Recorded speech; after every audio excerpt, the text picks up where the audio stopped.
好，郭志辉经济部长笑话闹很多哈。经济部长这么重要的部位，这么重要的部会，那是等于台湾，而且我们的经济部还掌管这么多国营事业，中央政府总预算大概3兆，国营事业差不多3兆这么大的企业就在他手上然后他常常乱讲话。那他又说台积电怎么会跟这个 Intel 来合作合并呢 ？Intel 就像是有唐氏，就是你会不会把你孩子要跟家里有唐氏症的人去结婚呢？你会吗？哎呦，所以呢，那台湾有个唐氏症协会啊，那就生气，你是什么意思呢？你不是羞辱我们吗？所以呢，唐氏症病友就很生气啊，家属特别生气啊，所以他又鞠躬致歉了说造成你们唐氏症病友的这个困扰，以及企业有很多是这个可能跟唐氏症病友有生意往来的企业提供他们服务的，是抱歉。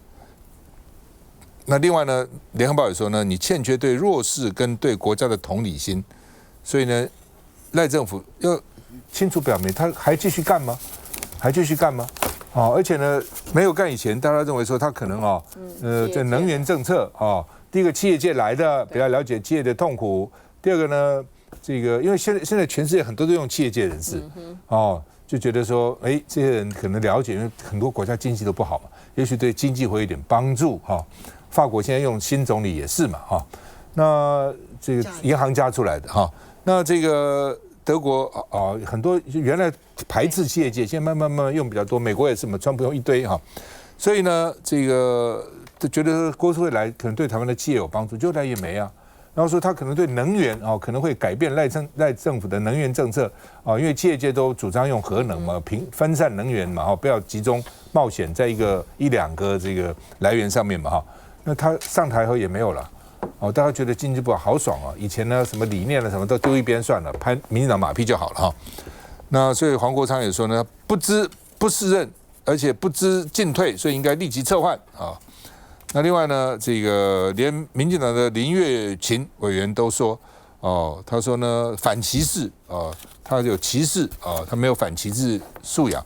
原来对赖清德呢这个赞美到这捧赖清德捧得一塌糊涂的朱敬一都说呢，这个内阁很多前线官员烂到不可思议，而且不是只有郭志辉一个人。现在问题就是我们政府用人是很差啦，那些部会首长有几个真的适格当部会首长？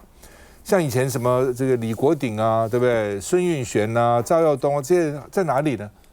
一个也看不到用一些这个程度不够的然后呢根本就能力也不够的人在那边这个当大官，国家根本搞垮了。尤其这些企业界大老板看了一定笑死，说你们这些人，对不对？当时还说郭志辉什么半导体专家，他什么半导体专家？他是做生意往来，并不是真的从事生产的了那所以呢，这个郑小平也去告卓荣泰、告郭志辉，说你们渎职外患，为什么？你让台积电到美国去投资对不对？投资要这个投审会审核的，对不对？怎么就可以这样走了？1000亿美金多少啊？1000亿美金是多少钱？我们外汇存底也不过5、6千亿美金呢，1000亿美金就差不多外汇存底20%就没有了我们花了这个40、50年才累积的这个财产那而且呢，郭志辉说呢，台积电到美国，政府事先不知，他不是讲我不知政府事先不知所以网络就是赖清德不是很尴尬吗？你看看那天对不对？台积电那个董事长被押到总统府开记者会，他在跟川普的时候还感谢川普什么谈笑风生，到了赖清德旁边就是板个脸，一定是被逼迫去的嘛。当然，他到美国也是被逼迫去，他们都说不是逼迫，他就是被逼迫去的。不逼迫去，干嘛到美国去？台湾好好的，干嘛到美国去？就都是逼去的了。但是已经被川普不了，回来还被你赖清德逼，心里就不爽嘛，真的是不爽。你看那个样子看高兴吗？是喜事一桩吗？当然不是嘛。那但是呢，至少赖清德还说事先跟我们沟通那郭志辉出来这个扯破国王的心意，这政府根本不知道打赖清德一个耳光了。当然也有人说，哎呀，他是跟这个台积电跟赖清德报告，没有跟郭志辉报告，我也不相信我认为呢，就是没有跟政府讲，跟你讲干什么所以呢，郭志辉屡失言，比如说台积电说家有蒙古症，你要娶她吗？另外呢，菲律宾跟菲律宾买电，海缆送回台湾，这个油电太便宜了，薪资不涨是因为油电太便宜了然后呢，这个家里不必每家都装冷气，我们涨电费你可以少用点电然后呢，台电跳电，他说因为是媒体报道的，我们没跳那么多次那这个台股股灾的时候呢，这本来就景气循环嘛，有涨有跌嘛等等，哎呦，反正就是讲很多奇奇怪的话了哈。那所以呢，人家说赖政府呢，这个口若悬河、信口开河、婚外情，丢了官又回锅所以到底是不是人才有危机啊？是不是找不到这个适当的人啊？有品德又有能力的人呢？是不是找不到？我们看一下。有点遗憾啊，这是一个国家的部长，然后对这样的一个议题那么的不了解。可以的话，当然邀请他们3月15号来台北车站了解一下什么是糖宝宝。虽然事后郭志辉以2度文字道歉，不过要他下台舆论仍没停歇。政院经发会顾问也是中研院士的朱敬一也开炮，内阁里不适任的财经官员绝对不止郭志辉一人，烂到不可思议。只是对于郭志辉被质疑，除了卓奎回应要求深切检讨外，郭志辉一句不知台积电赴美也把总统牵扯其中，更被解读让总统脸上无光。但府方至今没表态，说是交由政院回应，会是另有考量。目前看起来他的部长职位，我觉得反而还是相对稳定，很有可能近期我们的电价即将要调涨，一旦调涨的话，势必有人要担起这个第一线的激烈炮火。3月下旬将登场的电价审议会，会是郭志辉的浮木，还是那一根稻草？来。这个委员怎么看？的确啦，那个郭志辉我说实在，以在野党立委的角色，只要在质询台上问郭志辉，大家就是活全默默，因为你完全就可以问出他的这个所谓的没有能力的一个底线。那天我第一个问台积电嘛，他马上就说不知道，然后可是卓荣泰马上就纠正，就说知道。他们不是，他也没有说知道，说我们有同步了解，同步了解就表示跟我一样看报纸才知道嘛。可是然后呢，问他有没有投审会，没有说我怎么知道？我说投审会不会过？我说200%会过，因为魏哲家跟川普站在一起，你投审会根本就是一个过场，还会不会过你就看着好了。所以郭志辉他你不看川普怎么修理你们？对，但是重点就是郭志辉，我觉得像目前在内阁当中真的是可有可无了。我真的必须要承认因为他刚上来的时候，大家都知道，对于他这种背景，大家都觉得好像是一个经济部的一个亮点，大家记得没有？所盘点出来就是他被当作是第一个亮点。后来他从能源开始，从刚开始支持核电，大家觉得这个是有 sense， 果然是从产业界来的，马上就被摸头之后就改口之后，大家发现说有点不一致。后来你在质询他，问他，甚至问他说台电这个如果没有拨补2000亿怎么办？他说只要没有拨补2000亿，他1年之内一定马上下台。卓荣泰也被他吓死了。我说你这时候怎么可以说自己要下台？就是类似像这样的一个状况。你说他3个次长啊？对，所以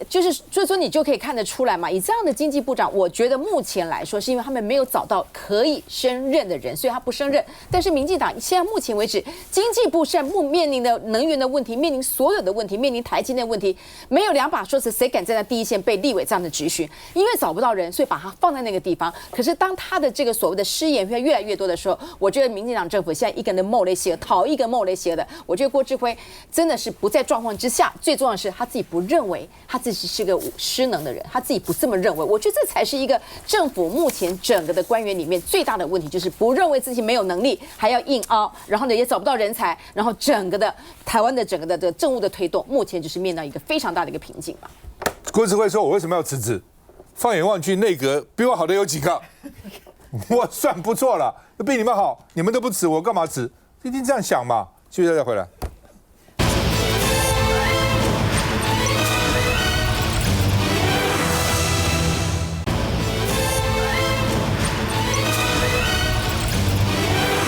改变，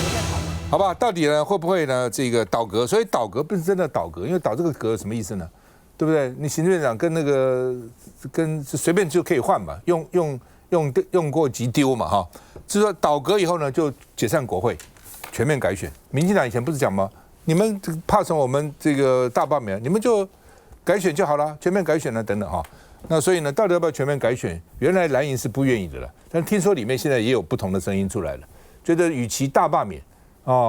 现在今天已经变34个了，34个蓝营过一阶了。与其这样全面的打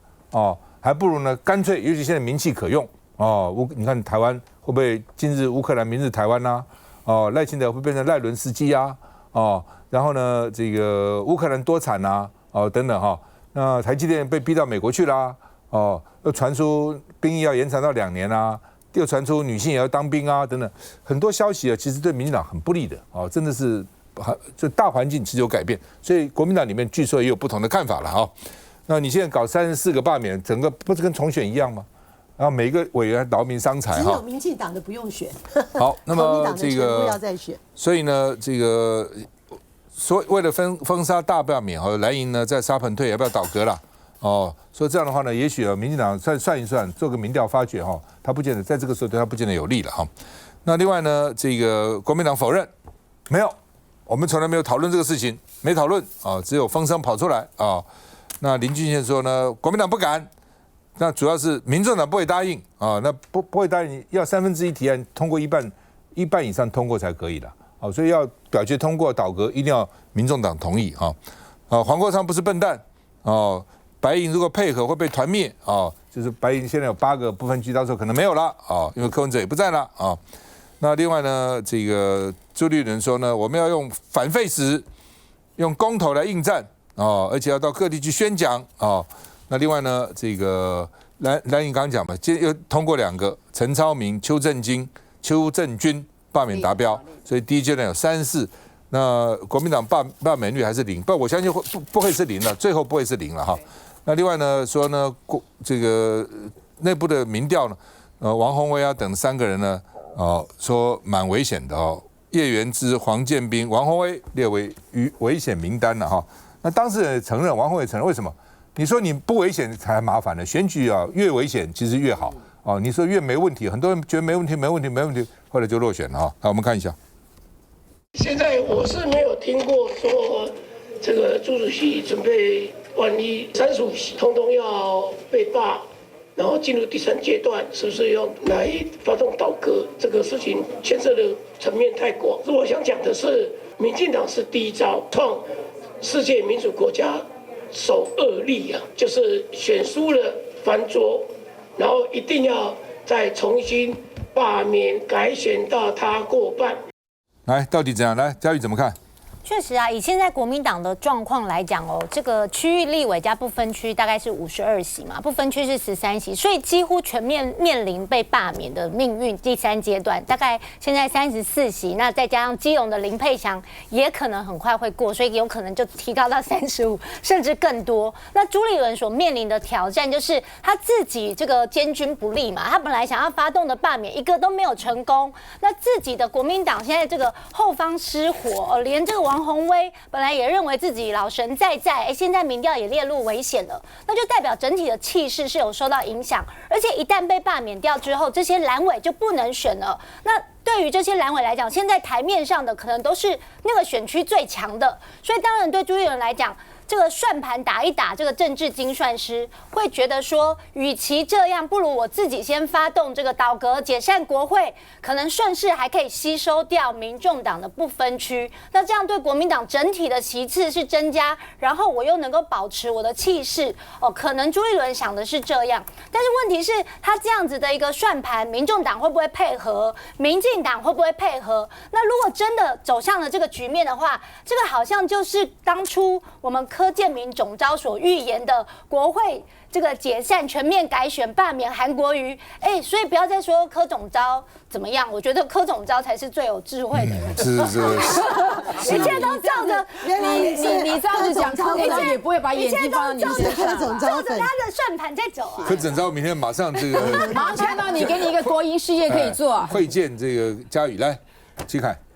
去年1月13号，我们投票投了1张总统票，1张立法委员的票。民进党在总统票赢了，对不对？他在立法委员这一个输了，因为民众对他以前8年的执政很多弊案或者很多该解决问题没有解决，所以用选票制裁了他。那民进党就是因为被制裁，所以一直兵的，他现在最希望是什么？民进党从去年1月13号立委输掉之后，他就希望全面改选嘛。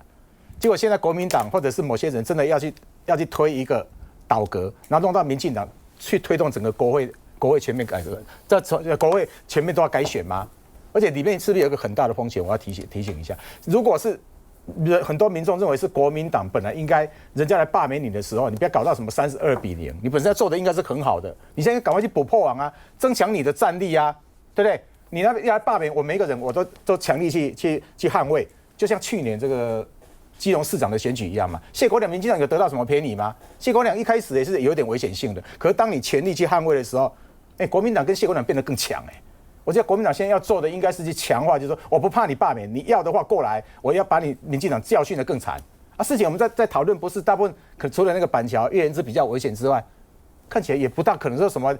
很多其实像民进党讲的什么有10个会被罢掉啊。我觉得从大的环境看，不大可能是那么多人啊。第二个，民进党现在国民党我觉得在野党要做的是说，像去年的这个谢国良那个状况一样，应该去全面去应战。而且你现在你去倒阁，好，然后你就换一个啊。我现在周荣泰把你换成张三李四啊，那个张荣泰、李荣泰又怎么样？好，而且老讲现在如果全面去改选，真的对国民党就真的会拿到比较多的席次吗？老讲这个老讲都有风险在了，风险一定有了。不过就是形势现在对民进党是很不利了，整个大环境对民进党不利。那另外就是说呢，国民党其实他那个立委每一个都地方实力是还蛮坚强的，但是因为跟着总统一选就完了。你比如看马英九第一次选举票很高，立法院国民党3/4席次，第二次票没那么高2/3席次，等到朱立伦选得很烂，国民党就剩下30几席了，对不对？好，然后呢，这次稍微比以前好一点，就这个50几席。但是呢，赖清德因为他是选总统嘛，所以呢，民进党还维持一定的程序。如果都没有总统在前面做带头羊，立委自己去冲，县市长大部分是国民党的，很难讲。我不敢讲会赢啦，一定会赢。但是呢，那个形势的变化其实蛮大的，凤馨。现在国民党这边一阶段过关的，其实过罢免的第一阶段门槛的已经有35席了，距离他们的这个区域立委呢41席，差不多，其实等于是差不多了，因为你扣除掉金门马祖，你就等于是没有几个席次了嘛，哈。所以我确实会觉得说，当然因为不断传出来说用倒阁的方式，我觉得一开始的时候呢，是民进党在看你国民党敢不敢对放谣言哈。但是呢，现在如果用重新的思考，因为我最近也在想说，你面对这个局势，每一个区域立法委员其实等于都要应战。那在这种情况之下，区域立法委员是把自己端到台面上，让选民去挑三拣四，你做的好不好，还是呢去直接跟民进党对，然后呢去对说是你比较好还是我比较好？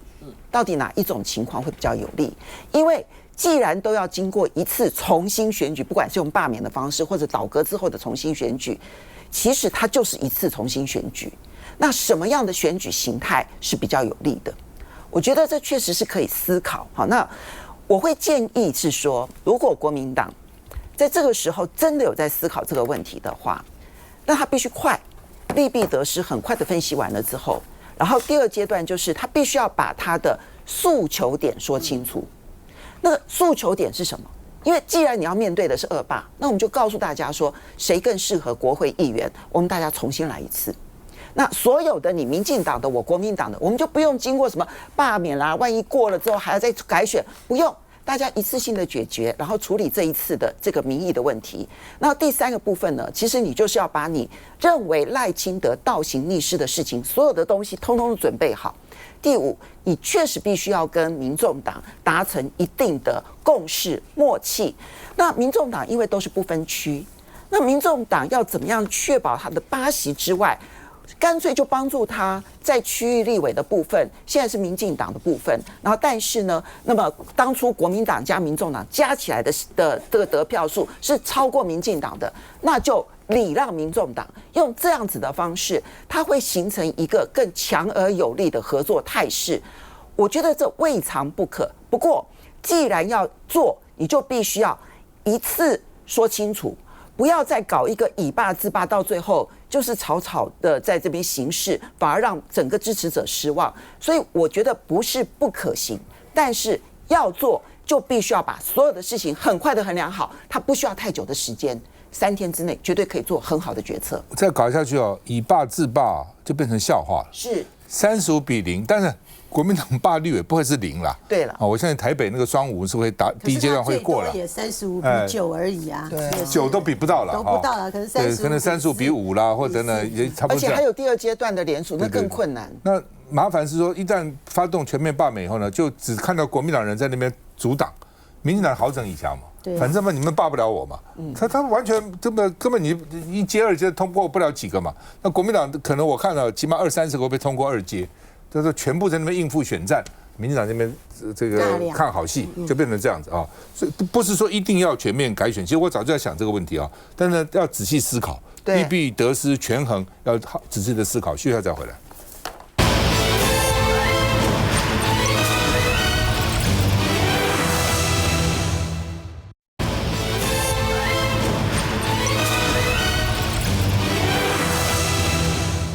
好吧，施锦忠说呢，有一个立委啊，把国健署长呢、健保署长叫到办公室教训一番，哦，说为什么呢？这个家人呢要等等哈，那这个大家就认为说，哎呦，高票当选是不是洪孟楷？洪孟楷说不是我从来没去管这个事情啊。哦，那施锦忠说呢，不是洪孟楷，不要再猜了啊，我只希望立委诸公可以尊重专业。那你点的名，又不讲名字，对不对？你讲说。票高的立委又不点名字，大不乱猜一通嘛？来，凤馨，我其实对于施锦忠啊，本来是觉得说医生嘛，哈，那大家都可以在自己的岗位上面去谈论你自己专业当中的事情，都给予尊重。但我觉得他最近几个，我不客气的说，造谣已经到了很可恶的一个程度了哈。因为这件事情呢，在底下其实是因为洪孟楷用很强烈的方式出来否认，他说第一。他从来就没有去管过这件事情，请问一下，他5年内都没有发过文给国健署署长啊，给这个卫福部的这一些相关的官员，请问一下，为什么要栽赃说是他？好，然后第二个部分呢，是他的办公室里头的员工没有一个有生小孩的。所以没有一个员工是有小孩的，请问一下，怎么会有什么员工小孩，然后去看病，然后结果呢就大怒，然后就去把国健署的官员给叫过来？没有这回事。好，那洪孟楷用很大的动作出来否认了之后呢，你要知道，我当时看到那个新闻下面还有一堆人留言说，干嘛出来对号入座？然后接着施锦忠呢不得已就出来讲说啊，不是洪孟楷，那请问一下是谁？因为这不是第一次，如果是第一次，我会觉得说，好，那这个希望你以后呢要爆料可不可以精准一点？他上一次呢是爆料说蓝白3儿童医疗补助经费113亿，很大的一笔钱呐、然后还点名了陈金辉，就国民党的立法委员陈金辉，陈金辉是知名的妇产科医生出身的嘛，哦，那陈金辉哦很愤怒，然后呢他就去找了所有国民党的提案。包括曾经提案的，然后包括已经立案的，然后到最后表决通过，全部清查了一遍之后，确定完全没有。然后他就说：“施医生，请问一下，你这样造谣要不要出来道歉？”你知道施锦忠干嘛吗？他就说：“哎呀，其实我跟陈金辉也很好啊，我跟你妈妈黄昭顺也很好啊，如何啊？如果有同事在笑你妈妈，我还会制止他们啊。”那请问一下，这跟谣言有什么关系？对啊。这跟谣言有什么关系？所以我觉得这一些放谣言的人，对我来说就是不能纵容，因为你前面已经有过一个案例了，所以让这件事情真的就是叠加上去，让人的愤怒。所以我在这边正告，就是你在自己的专业领域当中怎么发言，我都觉得很棒，然后呢，都觉得是值得尊敬的，但是。放谣言，而且是针对性的，用那种影射性的、杀伤性的这种谣言，你再不停止的话，你只会被冠上一个谣言医师的title而已。好，那么这个现在这个会期要大罢免会期了啊，那民众呢就这个立委就推出一些法案呢，民众呢这个要讨好民众，比如说国民党就是1人发1万啊，那民进党就是呢货物税要减免啊，那另外呢这个。周荣泰说发1万啊，行政院提对案啊，你说不要发问，你说发多少钱？你说啊，他说呢朝这个方向在走了哈。那另外呢，这个主计长说呢，作业时间要3个月了，所以立委估计呢，现在3月作业时间3月6月，最快8月才拿得到钱了哈。那财政部就说呢，如果呢这个现在发钱不发现金呢，恐怕有举债的疑虑啊，我们钱不够了。哦，那朱立伦加码说，那发2万块好了，因为你要涨电价嘛，让大家交电费了。朱云鹏就说呢，你是为你的失败政策来买单了哈，因为主要是台电亏损，台电已经亏损将近5000亿了哈。那台电的亏损不是要不要补钱给他，是你的能源政策有问题嘛？能源政策是有问题的，对不对？你核1、核2、核3，甚至核4摆在那边1度1块，你不要发，你就搞那个5、6块的电，那大家怎么会？不，它风电这个太阳电都很贵啊，买电也贵啊，所以你不是把你的这个电价成本提高吗？那提高你就有亏损，那要叫大家买单，你的政策错误嘛。所以为什么说政策的错误比这个贪污更可怕、更可恶了？还不是可怕，更可恶，到底就在这个地方嘛。你今天如果一个人贪污2000亿，哦不得了，2000亿、200亿、2亿都很多了，但是政策一下可以搞掉一年搞掉1、2千亿，都可以这样赔啊，他赔下去啊。哦，好不好？会不会普发1万？我们看一下。卓荣泰好像并没有那么排斥，比较排斥的是财政部跟主计处。我们的立场是反对法制化的普发现金，可以讨论吧？可以讨论啊，可以讨论啊。赖士宝的案子不能讨论了，国民党的案子可以讨论了。比较怕胡润奇，不怕赖士宝哦。2024年国库税收超征5283亿，国民党喊出还钱于民、普发现金。10日，立法院财政委员会在举行公听会，但赖士宝跟政院官员一开始就火药味浓厚。党团提出来的今年的特别，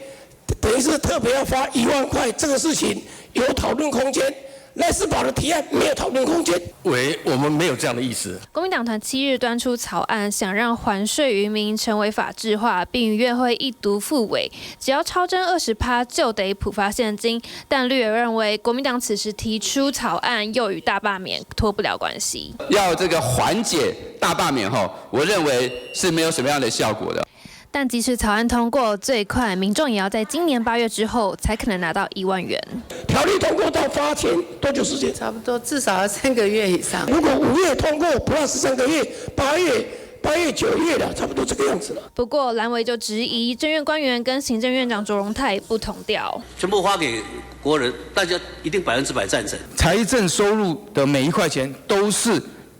来自民众的血汗钱，财政盈余的时候，那么就应该采用普发现金的方式。其实还税于民，还给具体个人这件事情，其实在学理上应该是没有特别的依据。全民普发现金，朝野仍未达共识。来，之前委。其实我们国民党团其实有提出一个税收超征全民共享先进发放特别条例哈，那这本来是要把它制度化，不过我就看今天那个赖士宝委员他召开的这公听会当中的时候，大概可以很清楚嗅到一个氛围哈，就是说会不会法制化这边的时候，可能后续还有几段路要走，可是今年其实是有可能会发放1万块的，因为主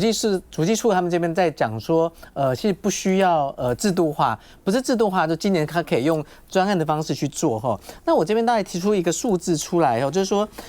去年的时候其实我们超收的金额是5283亿哈。那其实在111年的时候，我们那时候超征的金额是5237亿。那当时其实我们有发放6000块。好，当时有发放6000块。好，那我在想说，今年要发放这部分，我觉得大概问题不会特别大哈。那只是说，我们同时也看到一个状态，就是说，针对于能源政策这个问题，因为刚刚赵哥这边有提到说，我们其实补助了台电大概将近5000亿啊，其实目前还有1000亿，今年的预算1000亿拨补被砍掉，那113年还有一个追加预算1000亿还没有审。好，那这过程当中的时候，我们大概都很重要一个部分，在野党其实这个部分不是要台电倒，也不是要去增加民众的负担，重点其实希望说能源政策能够有所调整。那我最近从一些企业界他们这边有听到一个讯息，就是说，赖清德总统他旁边的有些幕僚开始在咨询企业界的人对于核能政策的调整是不是适合哈？那这些企业界的人他们觉得好像感觉看到了一点点的机会，对于台湾能源政策其实是不是能够有所调整，让他们的电价能够不涨？因为否则我们接下来就碰到3月份的一个电价审议委员会，他们要开始审电价，4月份的时候搞不好就让电价大幅的提高，包括民生的电价。那目前整个民进党他们就完全一个组合拳哈，包括刚刚讲到施教授他那状态发那个一个放风的一个这样子的一个脸书文状态的时候呢，然后就让大家随便的去抹黑他们要去抹黑的人，所以洪孟凯就很倒霉，就被抹到了哈。那我觉得他们目前就完全是一个组合拳的方式。那我觉得电价这部分可能会变成在4月当中一个很大的一个部分，他们要把这个锅就是能源政策失灵，然后失败的一个电价的状态的时候，要甩锅给在野党，让在野党去背这个锅。所以我觉得目前整个就是民进党在目前所有的动作的时候呢，我觉得完全是围绕着大罢免在做。那我这边也简单讲一个状态。刚刚那个我们刚刚有提到说，是不是要倒阁这件事情？因为在场这么多来宾当中，大家就说我是那个被罢免名单里头的一个人。那事实上，以新竹是因为我从新竹来的，他情况比较特别，因为他有双罢，他有高虹安市长被罢，还有现任立委被罢。那其实，在他们2月3号提案之前的时候呢，老柯因为他也在新竹，他觉得新竹就是他的地盘嘛，所以他在2月3号在提案，就是第一阶段提案前，他就对外说他们已经有7万个名单了。好，就表示说我们新竹市从不用第一阶段、第二阶段就直接跳到第3阶段要投票了哈。那我自己是发现说，我们在跟民众在沟通的时候呢，大部分的民众都不支持罢免，可是大部分民众他不支持罢免，他们有一个状态就是说他们不要去投票。对，那这个其实是我们，因为我们也选过很多次局哦，其实确实碰到有一个技术上面的一个问题，就是说我们以前在拜票的时候，我们只要说拜托他们支持我们就好，可是我们这次没有办法拜托他们支持我们哦，因为我们还要跟他们讲说，拜托支持我们不是去盖支持的票，是要去盖不支持的票，所以这个部分其实是需要有更多的一个时间跟资源去做沟通的，所以我觉得大部分的选区可能也都会碰到这个状态。至少我在新竹很清楚看到，大部分的民众不支持罢免，可是他们很多人都以为他们不出来投票就是不支持罢免，他们不知道不支持罢免，他们是必须要出来投不支持罢免的选票。荣平。对，我觉得郑委员这个讲的好像绕口令一样，可是呢，事实上他很精确的传达出来，作为现任的国民党的被罢免的人的苦楚啦哈。所以说真的，我今天看到新闻说，竟然在讨论倒阁的时候，我第一个反应很错愕跟那个张启海委员刚才反应差不多。可是后来我仔细想了一下我觉得，如果就一个真的政治对决，而且是那个狭路相逢勇者胜这种概念的时候呢，我觉得其实国民党呢，目前不管是34-0还是35-0，或者是34-5或者是35-3，不管如何。到最后，如果让他整个是用罢免的方式成局，不仅有技术上刚才郑委员描述的为难，更重要的是呢，我觉得根本让民进党太过得逞。民进党呢那些完全在那边这个非常高兴，每天说风凉话的这些立委，他们不但没有被罢免的危机，他们还可以把他们的助理、把他们的资源、把这个政党的经费各方面的部分呢，来转移去骚扰国民党的被罢免的这些选区。可是如果说今天干脆大家全部重选的话呢，每一个人齐头都是平等的我们讲的就是倒阁之后的全面国会改选，而且呢，那个任期再选的那个任期呢，新选就跟总统脱钩了，然后新选的就是再做4年了。那我们要讲其实罢免除了刚才郑委员讲的困难之外，还有一个最严重的关键，其实就是投票率。好。现在呢，因为罢免的这个原来没有修改的法案的门槛不合理就照现在节目讲很多次，你在选上的时候你要过50%的选票，好多区，可是呢你被罢免呢，只要那个25%呢，你就很可能被罢免，所以这件事情造成了选举制度一个非常严重的缺陷。那这个罢免呢，如果在50%以下的投票率譬如说40%出头40几，那非常有可能被罢的这个人，不管他是什么党的，就有成功。可是你如果这个投票率能够拉高到超过50%，到甚至接近60%，譬如说基隆或者是像草屯的镇长补选的时候呢，其实蓝白只要合作呢，其实每一个这个压力都可以对抗。那那你现在国民党如果蓝委30几个区域全面性的被罢，你要每一个区域的投票率都保证超过50%到60%，其实很困难。可是如果跟总统大选脱钩的投票率，刚才赵先生也讲，我们估计那个投票率呢会很接近县市长的投票率，那就是为什么县市长60%到70%之间的这样的投票率呢，其实明显的对民进党不利，对蓝白合作有利。那当然在这个过程里面，民众党的政党利益如何同步被考虑，甚至同步被维护，也是一个很重要的课题。就是可能现在2个，一个就是大罢免，大罢免就国民党等着挨打嘛；一个就是全面重选嘛，大家都要忙碌哦，免得民进党委员啊觉得都罢你们了，我们没事啊，看笑话在那边呢。而且呢，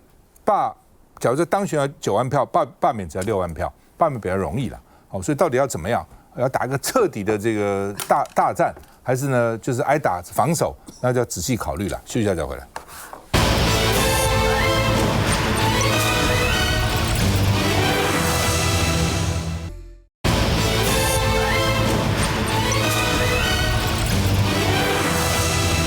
好，柯文哲今天这个奔丧爸爸过世了哈，不过他们说是喜丧，因为94岁是高龄嘛哈。那穿着球衣手脚没有戴戒具然后呢现身告别式今天早上8点55分到了会场那媒体跟民众都很多人了，连媒体都来问我，昨天就我说你会不会去？你会不会去？我说早上有节目，我怎么去呢那这个他说没有陪他爸爸呢，所以呢在最后没有陪他爸爸所以是一生遗憾因为我们常常看到人家写那个讣文都会写什么子女随侍在侧这样所以呢他觉得很遗憾，而且哭了说对不起让你如此担心因为他爸爸原来是反对他去搞政治的，其实很多父母都反对子女搞政治的就说呢你好好在台大当医生也很好啊，对不对？待遇也可以啊，然后大家很敬重啊，干嘛去搞政治呢但是呢柯文哲说他搞了后他爸爸也就支持了，也不用就公开反对，也没有那另外呢，他说所有苦难都会过去，总有重现光明的一天了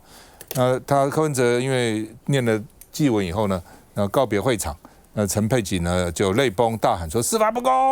还我先生意思是这样了那另外呢，这个韩国瑜、马英九、陈水扁都去了同场在吊唁了那另外呢，说赖清德跟潘孟安说有送花篮，但是不见了那说被家属呢连夜下架了那因为柯文哲觉得是你们害我的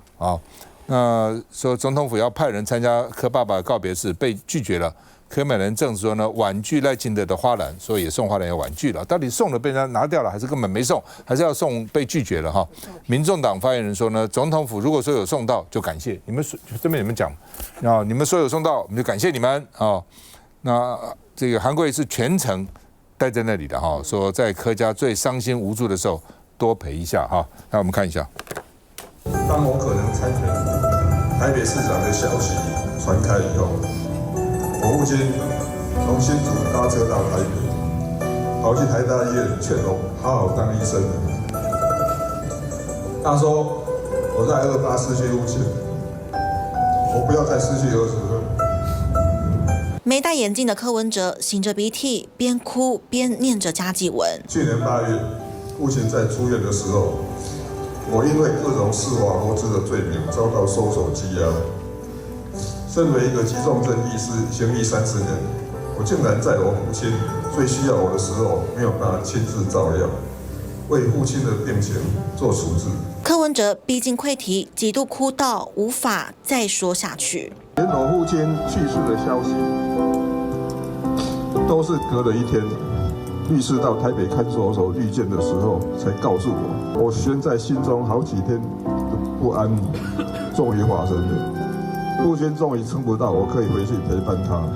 这会是我一生的遗憾。父亲告别式这天，柯文哲获准外出奔丧，途中塞车，早上8点53分才抵达新竹。由3辆车10名警力戒护下，柯文哲没有上铐跟脚镣，穿着便服跟收容人外套以及球鞋，北所说是采适当戒护模式。在家祭上，柯文哲跪别父亲，双眼紧闭。结束后，在10点16分离开，一共待了1个小时23分，只是。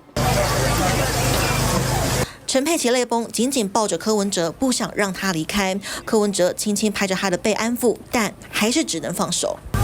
政治干预司法，司法破坏人权。随着父亲家祭告别式结束，柯文哲解禁期也到了。好，柯建铭也去了哈，因为都是新竹嘛。他说感谢柯爸，原来大家支持他了，说应该要送他最后一程。那谢凯怎么看？你今天我大概8点以前，我们都要到会场去了。今天柯文哲这个奔丧的过程很让人家心酸，也很心疼啊。今天本来矫正署跟我们约好时间，应该是大概预定8点10分，柯文哲就会到会场。那今天刚那个路上有发生车祸，所以整整晚了大概40分钟。他8点53分才到，他到了，他先跟家人去看柯爸最后一面，哭得好惨哦。他出来的时候，那个不止眼睛都稍微有点肿了，看鼻子整个都是红的。然后他开始要练那个祭文的时候，大概有1分钟吧，就是一直哭，他根本就出不了声音，就是一直哭。佩奇医师就拿了卫生纸给他，还不够，后来连那个李生啊都帮忙拿了很多卫生纸，一直擦，情绪好不容易稍微稳定下来，他才有开始办法去练那个祭文。他一直跟爸爸那个祭文是，他跟他爸爸最后也是最深情的一个告白。他一直在跟父亲道歉。他提到说，他当初决定要选台北市长的时候，他爸爸是从新竹跑到台北来跟他讲，他说228柯爸跟他讲说228已经我失去了我的父亲了，你不要再从政，让我儿子也没有。柯文哲说，后来虽然爸爸还是支持他从政，可是他实在对不起父亲。他到了60几岁，当父亲都还在担心他。然后柯爸从去年的8月份开始，他骑脚踏车跌下来以后，那个脚本来肿起来，本来以为是脚伤，后来发现有癌症，因为一直在发高烧。那他后来被关起来，他也没办法去照顾自己的父亲。他说他爸爸撑了6个月，就是要等他回去，结果也没有等到，连最后一面，他爸爸离开人世的时候，就刚赵大哥讲，他连那个在身旁陪着他，握着爸爸的手都没有。他说这是他一生最大的痛，人生很大的一个，他跟爸爸一直在道歉。不过他最后他也讲，他说他继承他爸爸给他最大的靠山就是他的坚强。他说他一定会坚强去面对问题，所以叫他爸爸不要再担心他了。